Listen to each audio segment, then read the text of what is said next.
What up, y'all? Welcome back to another episode of the Watch Us Thrive podcast. This is your girl, Leanne. We got some incense going. We are setting the mood. We got a little bit of lo-fi playing in the background. So many apologies that I want to give y'all. I know that I am late with releasing a new episode this week, but I promise you it was all for good reason. Now, we're doing something a little bit different with this week's solo episode. Yes, it's just me. You got me. I got some tea to spill. And I'm just really excited and honored to be recording this message, to be quite frank. Today is a really, what's the word that I'm looking for? Paramount day, if you will. Today is the 5-year anniversary, aka my freedom-versary, of escaping an abusive relationship and really starting to rebuild the relationship that I had lost within myself. March 12th, 2021 is the day that I almost lost my life after being in an abusive relationship with someone.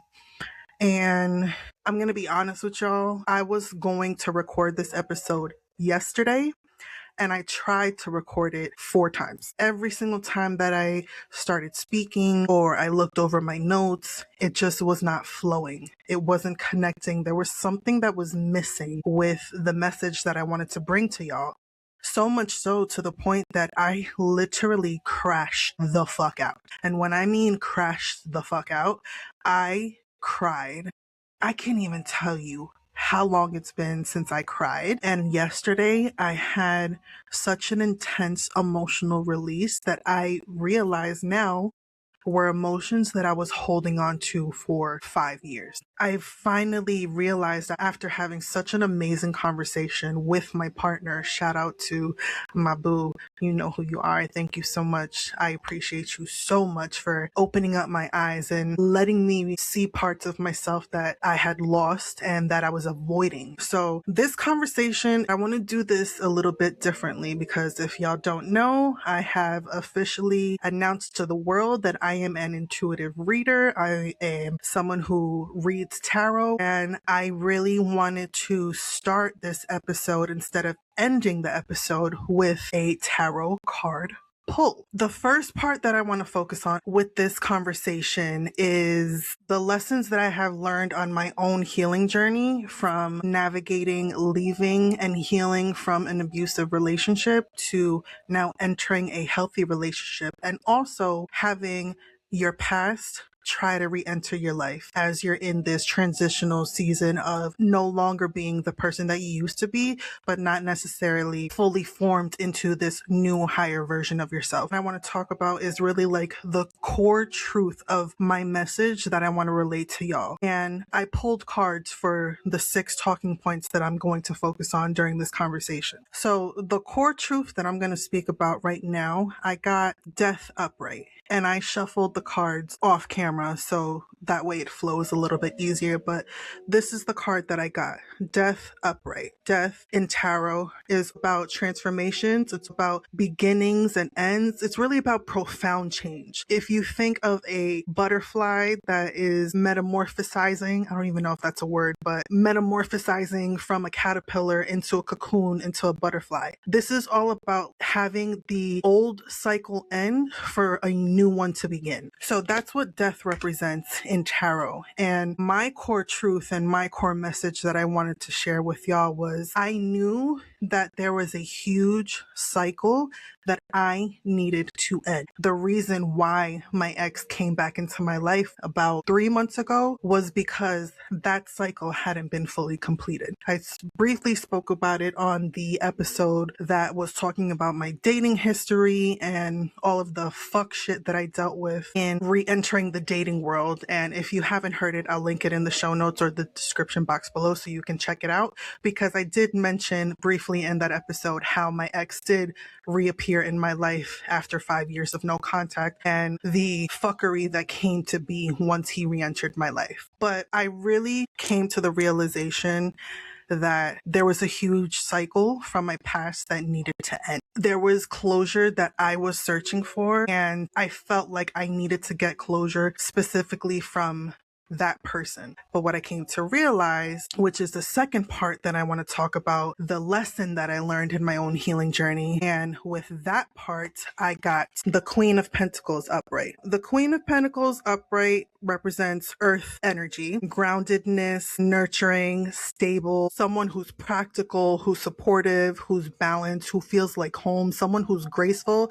Like you see her, she's a queen, right? She's sitting in her throne with all of her coins and her greenery and her flowers all around her. And she's just admiring this pentacle that she's holding, that she grew from a little bitty seed. And now she's just admiring all the hard work that has finally paid off. What I realized, the core lesson in closing out that cycle, is how grounded I was within myself, to the point that I did not allow my past to penetrate my aura. This person that took such intentional time in healing, in focusing on myself, in being celibate, in not dating, in going to therapy, and working with coaches, and going to seminars, and going to group therapy, and just so many things that I did to pour back into myself. Because when I left that relationship, I was a shell. I didn't know who the fuck I was. I felt like, holy shit, this is my life. What the fuck do I do now? But I really took the time in these 5 years to truly get to know who Leanne was deep down in her core. And I'm still on this journey. It's going to be a lifelong journey that I'm going to be on forever. But the biggest lesson that I learned is that there was so much healing work that was already done. And having my abuser come back into my life and not immediately cutting off contact with him doesn't undo any of the healing work that I have done. And I was grounded enough in myself to finally get to the point and realize, what the fuck am I doing, even allowing this man to have any type of access to me? And that's when I was eventually able to completely close out the cycle and remove him from my life. 1000%. I really needed to remind myself that I did not undo any of the healing work that I did within myself, because my boundaries weren't as strong as I wanted them to be in that moment. I think that's one of the biggest lessons that I took away. The third part that I want to focus on with this conversation is the biggest takeaway that I want y'all to have, the audience. I pulled for that card, the Nine of Swords upright. The Nine of Swords in tarot is about anxiety, hopelessness. You may be someone who has a hard time sleeping, insomnia. Maybe you fall asleep, but you can't stay asleep. Maybe you're just tossing and turning all night. Someone who may be overwhelmed with fear. Someone who has emotional and mental distress.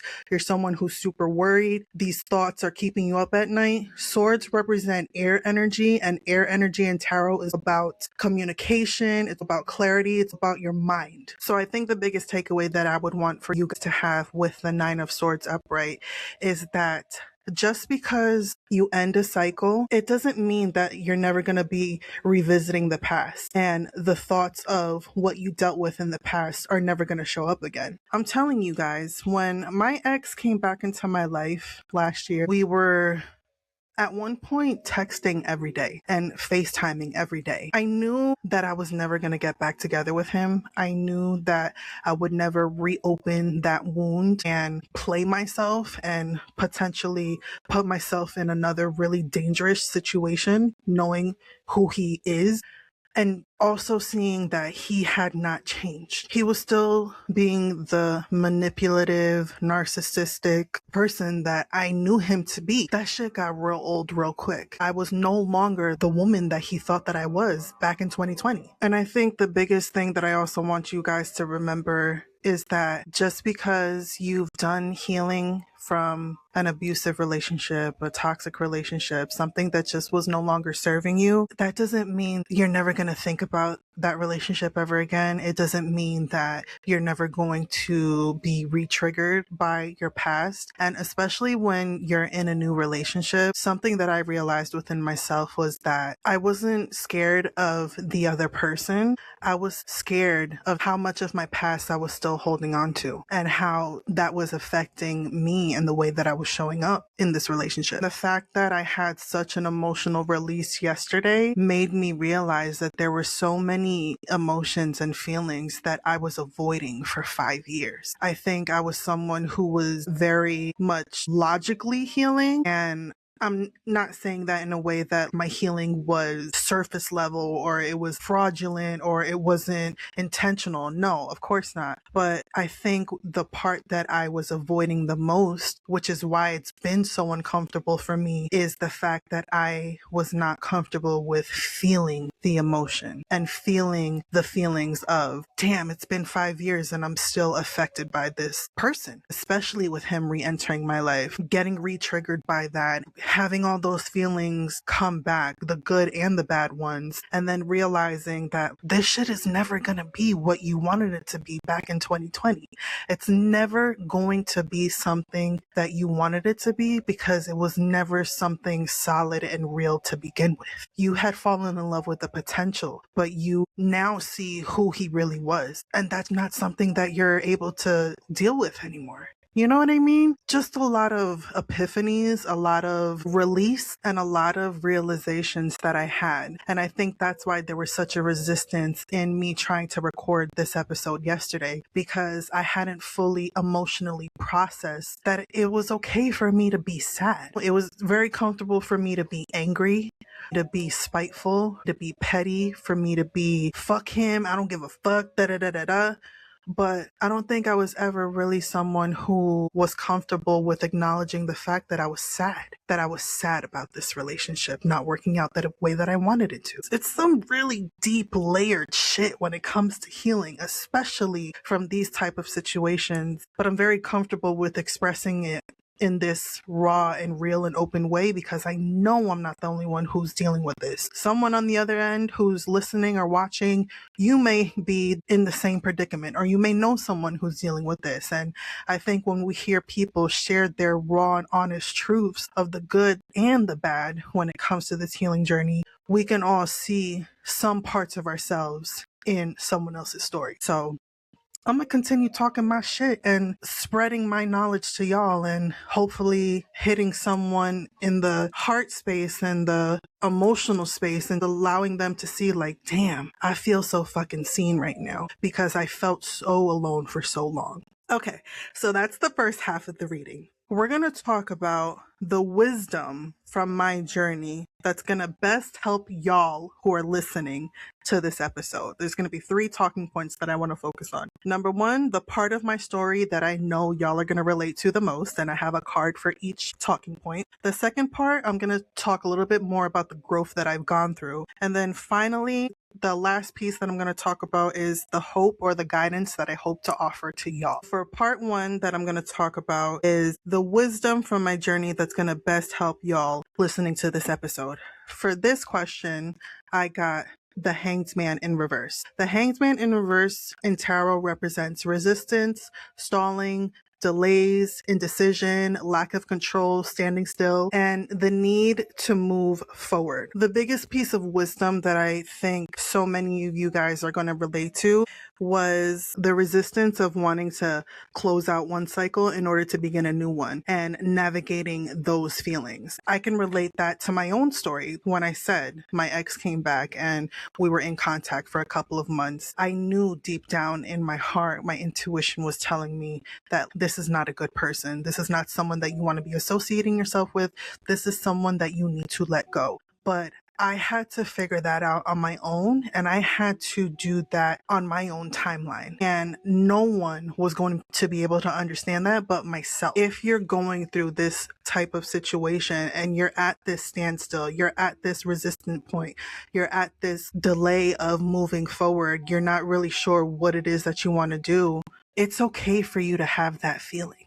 It doesn't make you a bad person. It doesn't make you someone who is punishing themselves or looking to continue down the toxic cycle. I'm a domestic violence advocate. I'm a survivor. And one question that I hear a lot of being in the world of domestic violence is, well, why doesn't she just leave? It's not that black and white of you just picking up your shit and leaving. Because a lot of the times we know that when a victim of abuse decides to leave an abusive relationship, that is the most dangerous time. That's a lot of the times when the person could unfortunately lose their life because the perpetrator of abuse is losing control. And domestic violence relationships are all about power and control. Once that power and control is taken away, if the abuser is insane enough and violent enough, they could possibly end that person's life. So it's not just as simple as being, well, if the relationship is that bad, you could just fucking leave. No, honestly, comparing it to my past relationship, it wasn't always bad. And I've talked about that many, many times. For the first 6 months, it was the best relationship that I've ever been in until it wasn't. Until the mask came off, until he really showed me who he was. But you fall in love with this person in the beginning. You have this honeymoon phase. You guys have this future plans of building a life together. And then when it doesn't work out, you're supposed to just get up and walk away and be like, oh, okay, that's it. No, it's a grieving process that you have to go through. It's the sleepless nights that you have, that you're just ruminating and reminiscing and thinking back to all the good times that you had. And then you start to forget of how shitty of the relationship it really was because you're like, damn, I just want to get back to how it was. But then there's also those other moments where you're super grounded within yourself and you know who the fuck you are and you're not going to take the shit anymore. And you are stepping into your bad bitch energy and you're grounded within yourself. You know that there's a cycle that needs to be closed. You know that this ending needs to happen in order for you to start your new beginning. You know you need to transition into a profound new beginning. That shit is scary as fuck. That shit is terrifying. What do you do? The fear of the fucking unknown. I think that's one of the scariest things for a lot of us. And I think that's also another reason why so many of us stay past the expiration date of these types of relationships, because some of us may have the mentality of, how does that saying go? Better the devil that you know than the devil that you don't know. I think that's such a huge reason as to why a lot of us stay. Because it's comfortable. You know what to expect. But at the same time, you're losing yourself in the process. So I understand the resistance, y'all, because that was me too.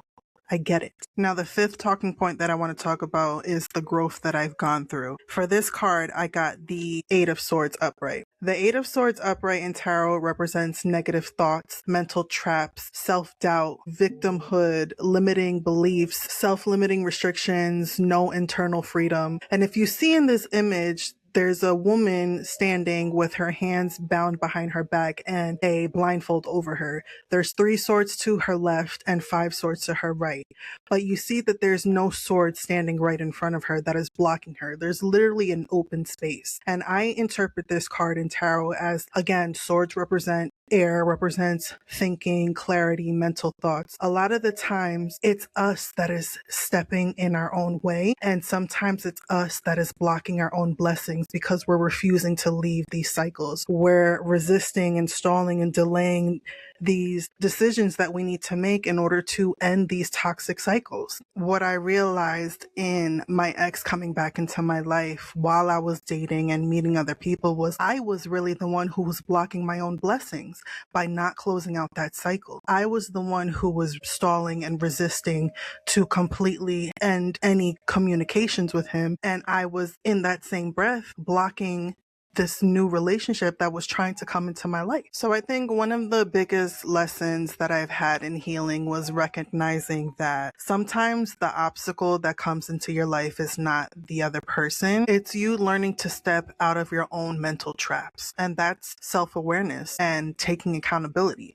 which is really fucking hard. Okay, it's not easy to look in the mirror and realize, damn, I'm the one who could have ended this a long time ago, but I was choosing not to. Tough pill to swallow, but eventually I got to that point. Which brings me to my final point of this message. The hope or the guidance that I want to leave the audience with is trusting your motherfucking intuition. I pulled the High Priestess, and the High Priestess is like the bad bitch witch of tarot. She represents divine feminine energy, intuition, trusting yourself, sacred knowledge, high moral values. She literally is your intuition. And I think the biggest lesson and the biggest takeaway that I would want y'all to leave with is that your fucking intuition is your superpower. From the beginning, when I first received that message from my abuser. My body, my nervous system, my mind, my soul, my spirit knew danger. Get the fuck away from this man. He has not changed. He's not a good person. He's repeating the same cycle that he's done his entire life. And you're going to lose yourself and possibly never come back if you get back together with this person. And again, I want to reiterate, there was never any point in time where I considered getting back together with this man, but a lot of emotions came back when he came back into my life. So the biggest lesson that I want y'all to hear from me sharing my story is that you always have the answer inside you. Your nervous system, your intuition, your inner knowing is always going to guide you before it can catch up to your mind. And like I said, I felt that little switch in the back of my head saying, no, this is not it. This is dangerous. This is going to destroy you. So I really want y'all to remember that when you know that something is not right, trust that, okay? Healing and healthy love requires you listening to that inner voice. So then I just went like one step further because I always love to read bottom of the deck energy when I do my own readings for clients and for myself. On the bottom of the deck was the Six of Pentacles in reverse. The Six of Pentacles in tarot represents unequal give and take, power and control, imbalances, overgiving, strings attached, and taking too much. And to me, that card really represents one-sided relationships. You may be with someone that you're just giving, you're pouring into, you're putting yourself last, and you're getting nothing in return. And I want y'all to know that you have the ability and the autonomy to step away from these types of relationships. You do not need to continue pouring into these one-sided relationships. The card that I pulled right after the Six of Pentacles in reverse was the Seven of Wands in reverse. The Seven of Wands in reverse in tarot represents feeling burnt out, giving up, exhaustion, losing your confidence. It just ties so much into this conversation of staying in these misaligned or toxic situations fucking depletes you. You're exhausted. You feel like you want to give up. There's nothing more for you to give. And then finally, I got the Lovers in reverse right after that. The Lovers in reverse represents misalignment, fear, and poor choices. It represents self-love struggles, disharmony, indecision. And I think for this conversation, it really represents that you do have the autonomy to walk away when the connection is no longer serving you. Yes, the Lovers represent relationships in tarot, but it also represents choices and alignment. But in reverse, it represents misalignment. So these types of really toxic relationships, these one-sided relationships, these misaligned relationships, you don't need to stay in them. And then I decided to split the bottom of the deck. These two decks, I got the Five of Swords in reverse and the Five of Cups in reverse. 5 and 5 is 10, and 10 is literally the end of the cycle. 1 representing the beginning and 0 representing the end. The Five of Swords in tarot represents reconciliation, making amends,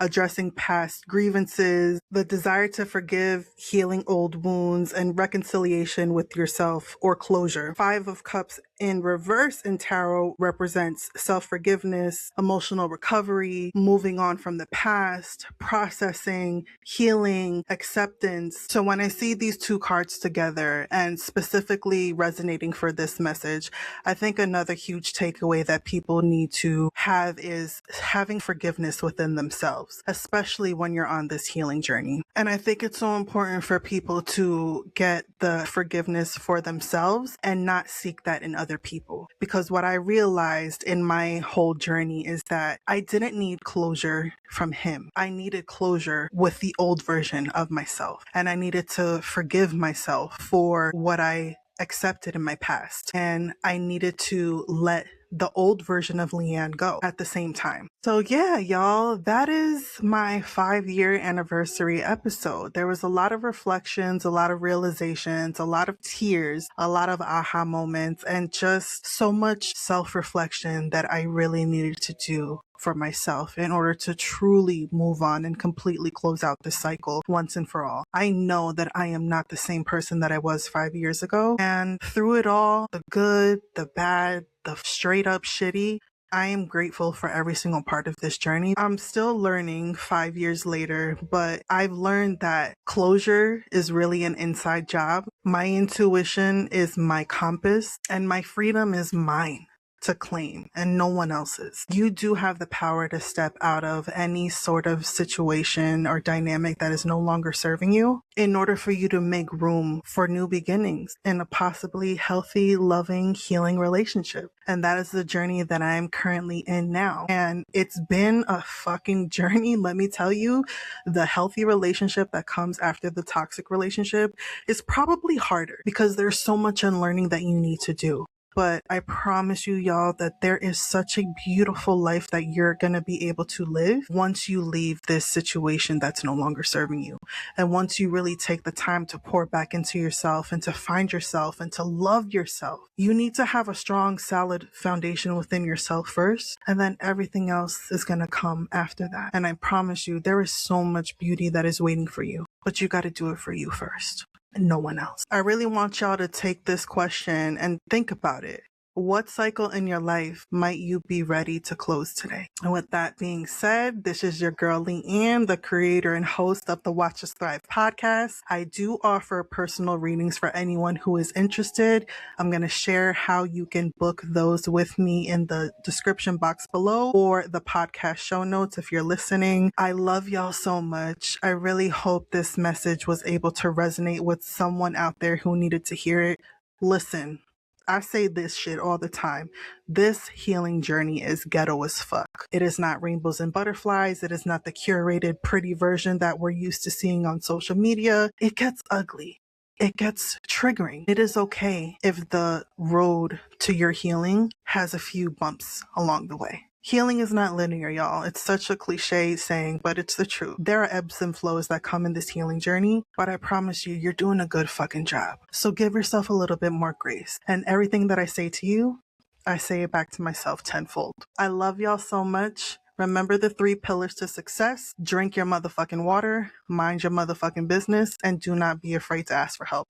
And number 4, leave that dusty ass motherfucking relationship and pick up your crown. Remember who the fuck you are. And if you need help and a reminder, you got your biggest cheerleader right here. I love you guys. Keep on thriving, and I'll see y'all in the next video.